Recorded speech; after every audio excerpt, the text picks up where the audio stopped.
Hi, class. First things first, we gotta fix Sammy's sweetheart's sweater. She always wants to come out of them. Oh, there we go. Okay, that's better. Hi, class. Bonjour. Welcome to Mrs. Farris's story time. I haven't seen you in a while, so I'm so happy to be back. And today, I'm gonna read this book. It's one of my favorites. It's called A Bad Case of the Stripes by David Shannon. Let's see what it has to say. Oh, this is a good one. I can't wait. Okay. Hi, Sammy. Come here. Camilla Cream that's Camilla Cream. She loved lima beans, but she never ate them. All her friends hated lima beans, and she wanted to fit in. Camilla was always worried about what other people thought of her. I understand that. Today, she was fretting even more than usual. It was the first day of school, and she couldn't decide what to wear. There were so many people to impress. She tried on 42 outfits. That's a lot of outfits. But none seemed quite right. She put on a pretty red dress and looked into the mirror. Then she screamed. It's a photo. Can you see it? Uh-oh. Her mother ran into the room and she screamed too. Oh my heavens, she cried. You're completely covered with stripes. Look at her. She doesn't look like she's feeling too good. This was certainly true. Camilla was striped from head to toe. She looked like a rainbow. Mrs. Cream felt Camilla's forehead, like moms do a lot. Do you feel all right? She asked. I feel fine, Camilla answered. But just look at me. You get back in bed this instant, her mother ordered. You're not going to school today. Camilla was relieved. She didn't want to miss the first day of school, but she was afraid of what the other kids would say, and she had no idea what to wear with those crazy stripes. What would you wear with all those stripes? Could you imagine? Wow. That afternoon, Mr. Bumble came to examine Camilla. Most extraordinary, he exclaimed. I've never seen anything like it. Are you having any coughing, sneezing, runny nose, aches, pains, chills, hot flashes, dizziness, drowsiness, shortness of breath, or uncontrollable twitching? No, Camilla told them. I feel fine. Well, then, Dr. Bumble said, turning to Mrs. Cream, I don't see any reason why she wouldn't go to school tomorrow. Here's some ointment that should help clear up those stripes in a few days. If it doesn't, you know where to reach me. And off he went. It's a picture.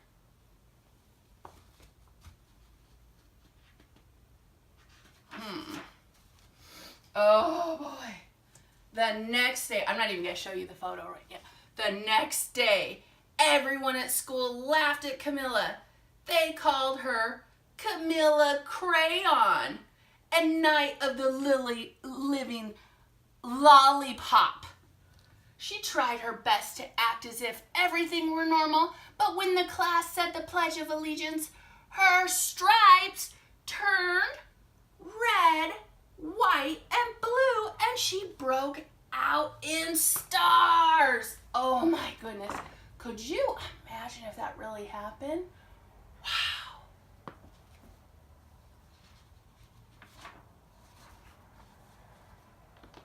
Oh no. kids thought this was great.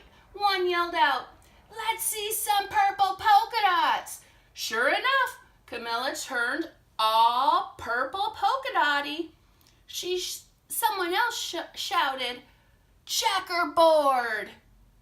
And a pattern of squares covered her skin. Soon, everyone was calling out different shapes and colors. And poor Camilla was changing faster than you can change channels on a TV. Oh no! Oh, that's so frustrating, huh? I bet she had no idea what to do. Let's see. That night, Mr. Harris, the school principal, called. "I'm sorry, Mrs. Cream," he said. "I'm going to have to ask you to keep Camilla home from school. She's just too much of a distraction. And I've been getting calls from other parents. They're afraid those stripes may be contagious." Oh, contagious. Do you know what that word means? It's like if somebody gets sick and they sneeze and their germs get on you and then you get sick, or if somebody gets like chicken pox. If you've ever had chicken pox, you know what contagious means, because somebody else might get them too. So, contagious. But contagious can be a good word. I'll tell you later. Camilla was so embarrassed. She couldn't believe that 2 days ago, everyone liked her. Now, nobody wanted to be in the same room with her. That would be so sad. Her father tried to make her feel better. "Is there anything I can get you, sweetheart?" he asked. "No, thank you," sighed Camilla. What she really wanted was a nice plate of lima beans. But she had been laughed at enough for one day. Oh, poor Camilla. Oh, let me show you the picture.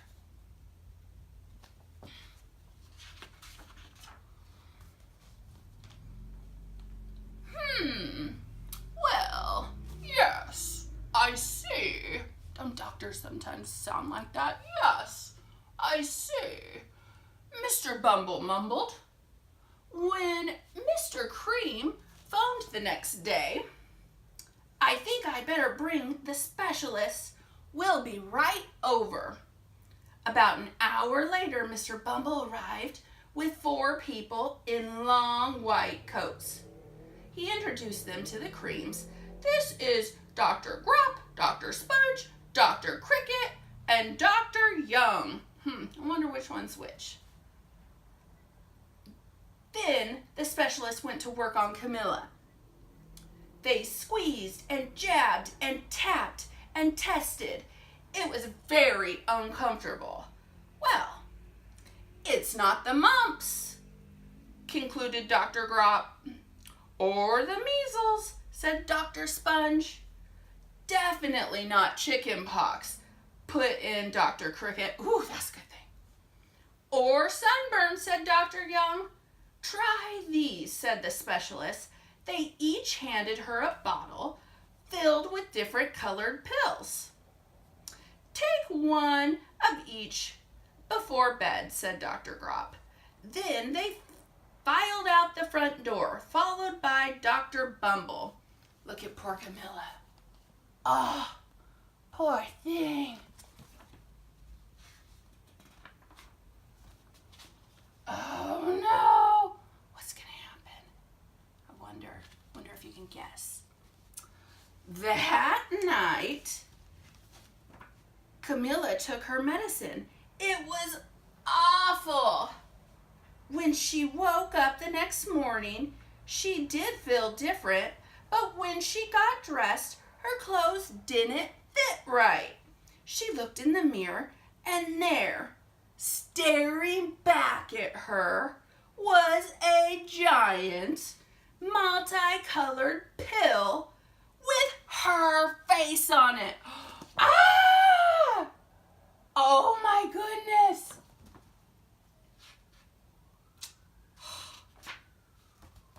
That'd be scary, huh? Dr. Dr. Bumble rushed over as soon as Mrs. Cream called, but this time, instead of the specialist, he brought the experts. Oh, even better than the specialists. Let's see what they do. Dr. Gourd and Mr. Mellon were the finest scientific minds in the land. Once again, Camilla was poked and prodded, looked at, and listened to. The experts wrote down lots of numbers. Then they huddled together and whispered. Psst, psst, psst, psst, psst, psst. Dr. Gourd finally spoke. "It might be a virus," he announced with authority.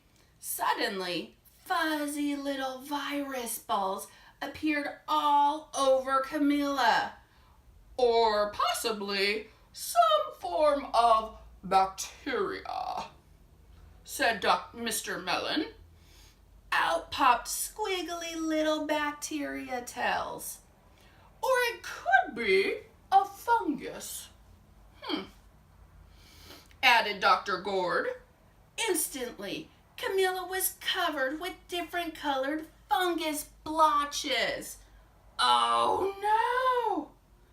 The experts looked at Camilla, then at each other. "We need to go over these numbers again back at the lab," Dr. Gourd explained. "Well, we'll call you when we know something." But the experts didn't have a clue, much less a cure. Look at all those virus and bacteria. That's those little fuzzy things. Oh my goodness. Poor Camilla. Uh-oh. Well, this was just a matter of time. By now, the TV news had found out about Camilla.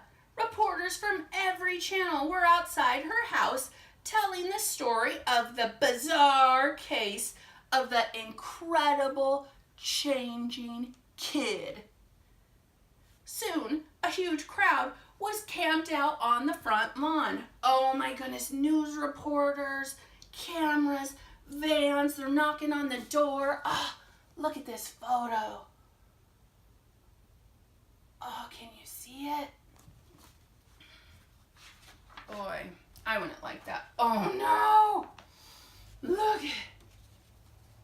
The Creams were swamped with all kinds of remedies, from psychologists, allergists, herbalists, nutritionalists, psychics, an old medicine man, a guru, and even a veterinarian. Veterinarian are for animals, not people. What are they thinking? Each so-called cure only added to poor Camilla's strange appearance. It was hard to even recognize her. She sprouted roots and berries and crystals and feathers and a long furry tail, but nothing worked.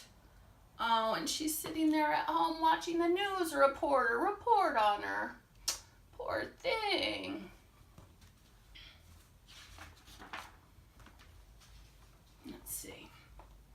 One day, a woman who called herself an environmental therapist claimed she could cure Camilla. "Close your eyes," she said. "Breathe deeply.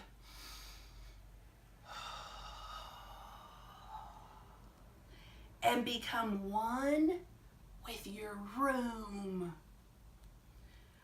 "I wish you hadn't said that," Camilla groaned.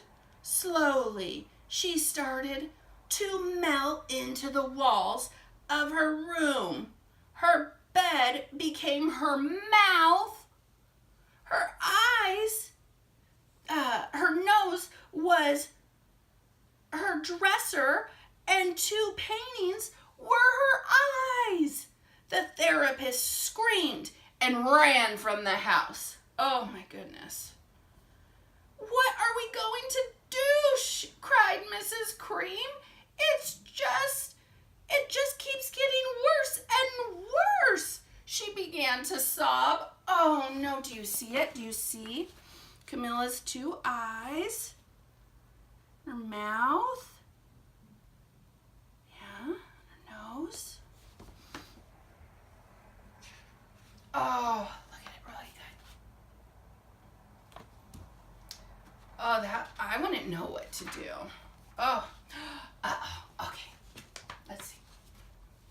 At that moment, Mr. Cream heard a quiet little knock at the door. He opened it, and there stood an old woman who was just as plump and sweet as a strawberry. Ooh, strawberries are pretty sweet, so this lady must have been really, really sweet. "Excuse me," she said brightly, "but I think I can help." Oh, bet she can.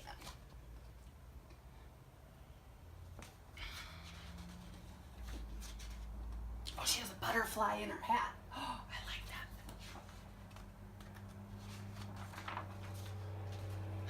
Okay. She went into Camilla's room and looked around.